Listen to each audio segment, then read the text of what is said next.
आज़ाद कश्मीर के वज़ीर आज़म चौधरी अनवारुल हक ने पाक फ़ौज के जवाबी वार बुनियादों मरसूस पर पाक फ़ौज को कश्मीरी आवाम की जानब से खिराज तहसीन पेश किया। अपने खुसूसी बयान में वज़ीर आज़म आज़ाद कश्मीर ने कहा कि पाक फ़ौज के सिपह सालार जनरल सैयद आसिम मुनीर को सलाम पेश करते हैं।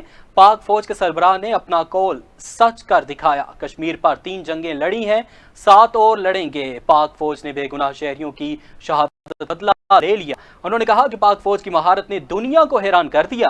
पाक फ़ौज ने भारत की मिलिट्री इंस्टॉलेशंस तबाह करके रख दी हैं और भारत को मुंह तोड़ जवाब दिया है।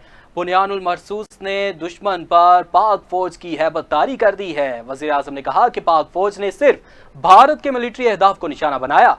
पाक फ़ौज की एक्यूरेसी कमाल है और पाक फ़ौज ने खित्ते में अपनी धाक बिठा दी है। अनवारुल हक ने कहा कि कानून साज असम्बली में कहा था कि भारत को जवाब मिलेगा, जो आज मिल गया है।